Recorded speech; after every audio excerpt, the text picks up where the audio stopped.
Welcome to One Word a Day. I'm Sophie, your pilot into the universe of Chinese. Let's dive in. The second part of the story we told about this guy, this grandpa, higher status man in a clan or in a family, live on the frontier, lost a horse. And the second part, or the moral of the story, is 焉知非福. How do you know it's not a blessing? So the story plot is this man lost a horse, right? It's a major asset in ancient times. And the neighbor came over. It's like, oh, I'm sorry you lost your horse, something like that, to express sympathy, I guess. And probably secretly, neighbor competition rivalry, they kind of, you had bad luck, kind of something like that. We don't exactly know. But this wise grandpa said, how do you know it's not a blessing? Just answer like that. Leave like that.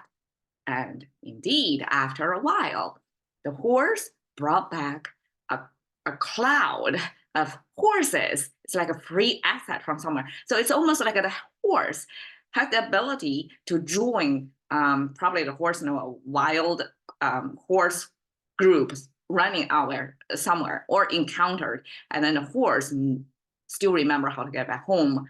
So brought back a whole group of horses. So it's like an asset, probably times 10, something like that, right? Then the neighbor came like, oh my God, you're so lucky.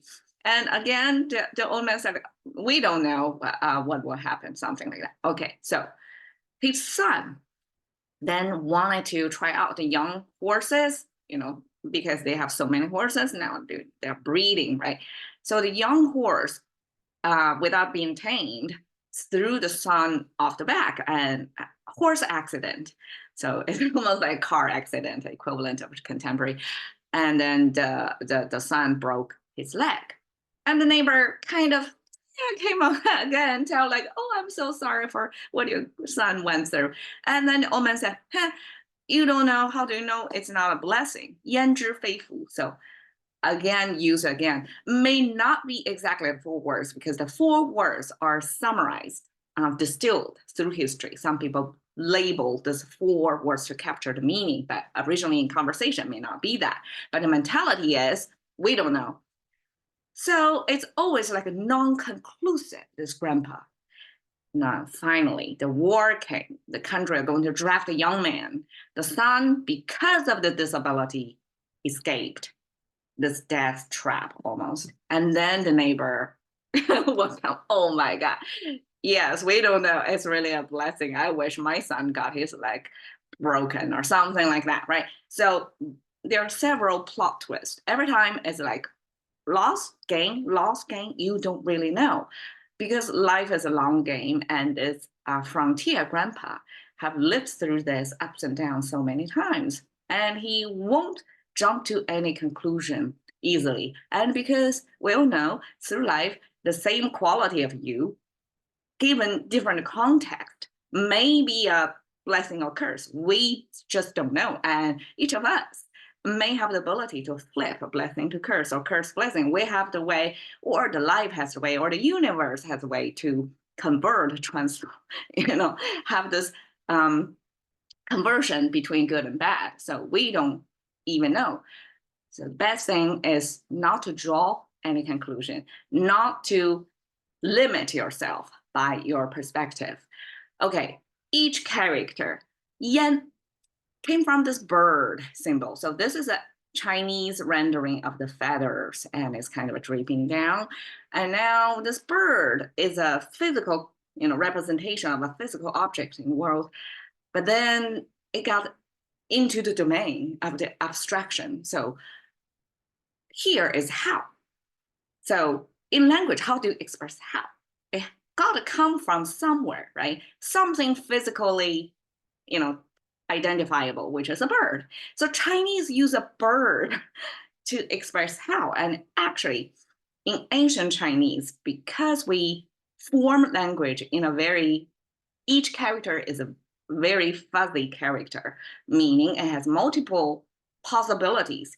In today's expression, our language becomes more and more accurate. So each character, or especially in English, words serve a particular have a particular clear definition. But in ancient times, especially such abstract word, it can serve multitudes of functions. So it depends on the context. You can guess, okay, this could mean where, why, how, and then, because storytelling, then the next, right? So it's like amazing. This one Chinese character, which is a bird, can use in our language as such a plethora of definitions. Okay, 知 came from this arrow shooting. This is the arrow, and this is the mechanism that the arrow shoot from, which is a bow, where on the bow the arrow sit on. And then the right side is the mouse symbol. Mouse symbol represents speaking. So we have speaking, arrow. Okay, ancient times, arrow is the fastest thing humans ever invented back then. So travel as fast as arrow. In contemporary language, we say light speed. That's kind of the highest speed imaginable. But ancient concept, observably speed, and also ancient time understood this is the speedest thing. So arrow represents speed. Speed, speaking. Okay, speed speaking actually means you know something, and you can almost like a ChatGPT these days, right? So people ask a question, you in speed speaking, give the answer immediately. And that means you have that knowledge. It may not be wisdom. It simply shows that you know the fact that you can respond quickly. So that's Chinese way to express you know something. And also it means knowledge. So it depends on the context, if it's a noun or a word. So 焉知 in this case is how do you know? It's a word. And then 非福, fei is a negation. It's a pair of wings almost, or bugs, however you want to interpret it. But it's a mirror image. Chinese often use mirror image to mean negation. It means, okay, probably left is the starting point, especially like a human figure. Human figure look like this. This is the original, and people know, okay, this is the right way. And sometimes we flip it. Flip it means it's kind of a human changed somewhat. So this flipping, because Chinese only 2D, right? We cannot express time or other more complicated logical thing. So negation was expressed by this flipping of things. Okay, Fu has this 3 vertical line with 2 horizontal line. That is divine decoder. I call it divine decoder. 2 horizontal line means heaven and earth. Okay, 3 it means time, past, present, future. So you have this coordinate of space and time. And the divine decoder, ancient times, almost like a weather broadcast man in today's function, I guess. This person need to be able to tell through reading the environment, the sky mostly, to tell how it's going to be for your farming activity. And this divine decoder then have to give you the coordinate, what time and what place, what will happen, right? So that's kind of ancient forecasting or oracle. Okay, the right side is, again, the top of the frame means the sky. And the sky in Chinese represent environment, nature, or universe, depends on how far you see, right? And then this mouse symbol means the population living under the sky. Instead of like here, this speaking sign sometimes can mean individuals. It means a person because we are consumers, we eat as well, and speak. So we have input and output through the mouse. The mouse represents that, individuals. But here, without this corner, like up tilted corner thing, it means whole population is a collective concept. And then we have this space, kind of looking like a ball, and then quadrant. That means the land cut into smaller pieces of land for household units. So it's land, it means the farming land. Okay, farming land, population live on it, under the sky. And here on the left side, the oracle. So the whole thing means the oracle kind of predicted, like it's a sign reading, right, somewhere that we are going to have some peaceful time because we have just quantitatively, we have under one sky, the environment, we have that much population for that much farmland. Everything is 1 to 1 ratio.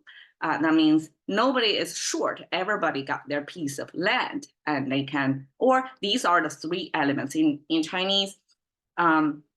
We talk about 天时地利人和. So 天时 is the weather condition. 地利 is the geographic, so it's farming land, the soil condition. And then 人和 means the population, they are in harmony. With the 3 conditions, for sure it's guaranteed that you're going to have a peaceful or good farming year. And that in ancient agrarian society is a blessing. So how do you know it's not a blessing? So here I'm kind of visualize this one horse bring back multiple horses. It's like an asset tripled here. And 焉知非福 could be equivalent to English blessing in disguise. And we never know. Don't jump into conclusion yet. So that's the key thing. And I guess Chinese use this story oftentimes to remind ourselves that things happen in life. We don't need to feel stressed or something because we don't know if it's a blessing. I like that attitude. All right. Thank you for your time. See you another day.